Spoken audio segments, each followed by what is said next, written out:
নিজে না খাইয়া মরতে রাজি, বাচ্চার কান্না সহ্য করতে পারি না। আল্লাহর বান্দি নামাজ পড়ে কান্না করে, দোয়া করে, হে আল্লাহ সন্তানের কান্নার কয়দিন শুনাইবা, একটা রাস্তা তুমি খুলিয়ে দাও।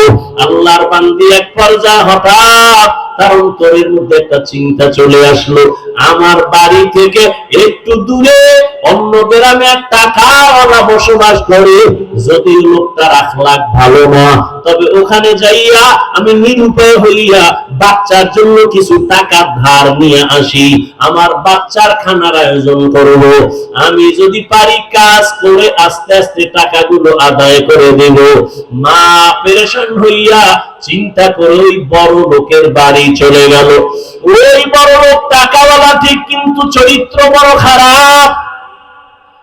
এই পর্দাওয়ালা আল্লাহর বান্দি বড় লোকের বাড়ি দাঁড়াইয়া ডাক দিয়া কয়, ও পর্দাওয়ালা নারী, আমার দরজায় কেন আসছো? আল্লাহর বান্দি চোখের পানি ছেড়ে কাঁদে আর ডাক দিয়া কয়, সাহেব বেয়াদবি মাফ করবেন, আমি বড় অসহায় গরিব, বাচ্চাগুলো কান্না ক্ষুধা তৃষ্ণায় চোখের পানি ছেড়ে কান্না করে, একবেলা খানা দিতে পারি না, মা হইয়া কান্নাও সহ্য করতে পারি না। ও ভাই, যদি একটু আপনি দয়া করতে আমাকে কিছু টাকা ধার দিবেন, আমি আপনার টাকা আস্তে আস্তে দিয়ে দিব কামাই রুজি করিয়া।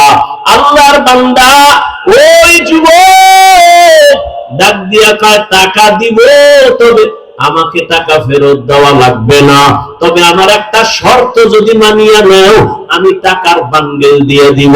বলে কি শর্ত? বলে তুমি যদি আমার থেকে টাকা নাও, এক রাতের জন্য তোমার দেহ আমাকে দিবা ব্যবহারের জন্য ফ্রি।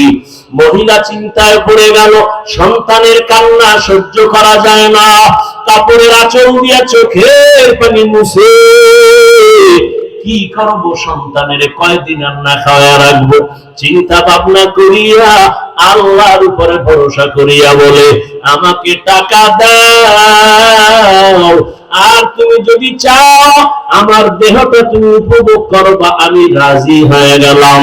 কিন্তু মনে মনে কাঁদে, হে মালিক তুমি কুদরতের দ্বারা ইজ্জতের হেফাজত করিও।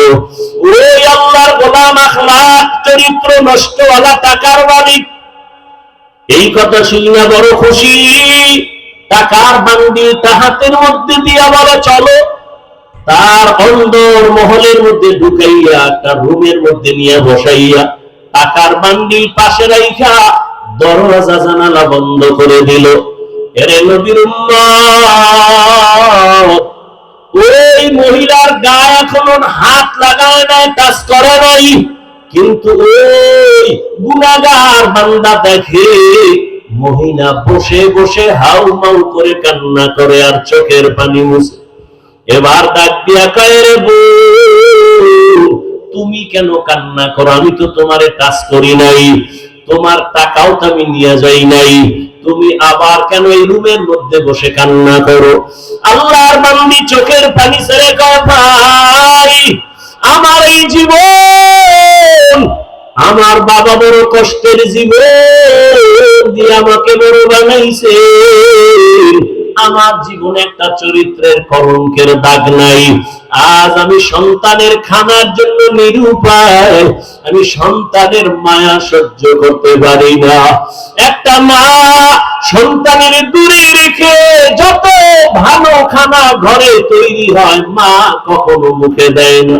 সন্তানের চিন্তায় বড় ব্যস্ত, আমি মা ভালো খাবো না জানি সন্তান কত কষ্টে জীবন কাটায়। মা ডাক দিয়া করে, ভাই তুমি আমার শরীরের মধ্যে টাচ করো নাই, আমার জীবনে আমাকে কোনো বেগানা টাচ করে নাই। আজ আমার কপাল এত খারাপ, আমার সন্তানের খানা ক্ষুধা তৃষ্ণামি বাধ্য হইয়া তোমার সামনে আছি, তোমাকে দেখি তুমি দরওয়াজা জানালা বন্ধ করেছো, কিন্তু আমি তো ভয় পাই আমার মালিক দুনিয়ার কেউ দেখবে না, তবে আমার আল্লাহর দেখার দরজা কেমনে বন্ধ করবা? আমার আল্লাহ তো কোরআনে ওয়াদা করেছেন, ফাইনামা তুওয়াল্লু ফাসাম্মা ওয়াজহুল্লাহ। ওরে বান্দা, তুই কই দৌড়াইতেছো? যেদিকেই যাবি সেদিকেই আমি আল্লাহ হাজির। ওয়াহুয়া মাআকুম আইনামা কুনতুম। আমার আল্লাহকে ফাঁকি দেওয়ার কোনো উপায় নাই। ওরে আজ আমার জীবনে কেউ আমার শরীর টাচ করে নাই, গুনার আসর লাগে নাই। আজ আমার কপাল কেন এত খারাপ? সন্তানের অভাবে পড়িয়া আজ আমি একটা জিনার জন্য রুমের মধ্যে আটকায় গেল। আমার মাওলা কি আমার ইজ্জত রক্ষা করবেন না? মহিলার কান্না এত বিভোর, রহমতের নবী হাদিসে ঘটনা উল্লেখ করেছেন। ওই মহিলার কান্না ওই বড় জিনাকারের অন্তরের মধ্যে দাগ কেটে গেল। ওই জিনাকার একটা চিৎকার দিয়া কয়, ও আল্লাহর বান্দি, তোমার জীবনে কেউ টাচ করে নাই, এমন জায়গায় তুমি আছো, এখনো আমি টাচ করি নাই, মাত্র আমি একা। তোমার শরীরে একজন ব্যক্তি টাচ করার জন্য রুমে ঢুকাইলাম। এই একজনের কারণেই যদি তুমি আল্লাহর আযাবের ভয় পাও, তো আমি বান্দা তো জীবনে একটা না দুইটা না কত শত শত জিনা করেছি। আমার এই চোখ দিয়ে কত জিনা করেছি, জবান দিয়ে জিনা করেছি। মনে হয় যেন আমার পশমের গোড়ায় গোড়ায় গুনার আগুন লাগানো। এই জীবনে কত অন্যায়, কত অন্যায়, এই জীবনে কত বেগানার সাথে কথা বলেছি। আমি একজন আর দুইজন না, কত শত গুনাহ করেছি, জিনার শিকার করেছি।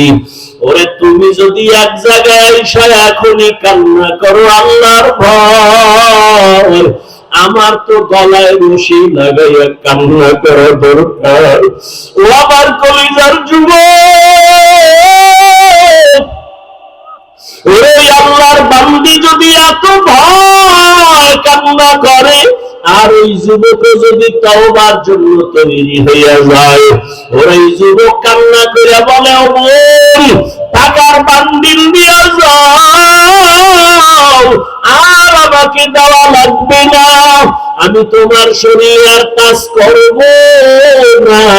তুমি তোমার চরিত্র সতীত্ব নিয়ে তুমি যাও, সন্তানের মুখে গিয়া খানা দাও, আমি আর তোমার শরীরে হাত লাগাবো না। তবে তোমার মনে হইল তুমি আল্লাহর পেয়ারা বান্দি, আমার মনে হইল তুমি বড় আবেদা, বড় সালেহা, বড় ইবাদত করনেওয়ালা, তুমি বোধহয় তাহাজ্জুদ পড়ো বলে হ্যাঁ, তুমি বোধহয় পর্দা করো বলে হ্যাঁ, তাই আমি গুনাহগারের জন্য একটু দোয়া করিও।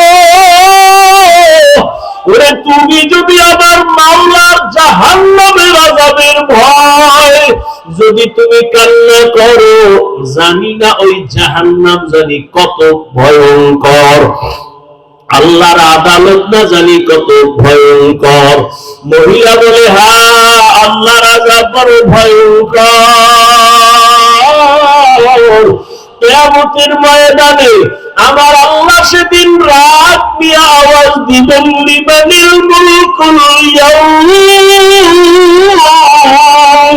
লিল্লাহিল ওয়াহিদিল কাহ্হার। আল্লাহ পাকের কুদরতের রাগের আওয়াজে হাসরের ময়দানটা থরথর করে কেঁপে উঠবে।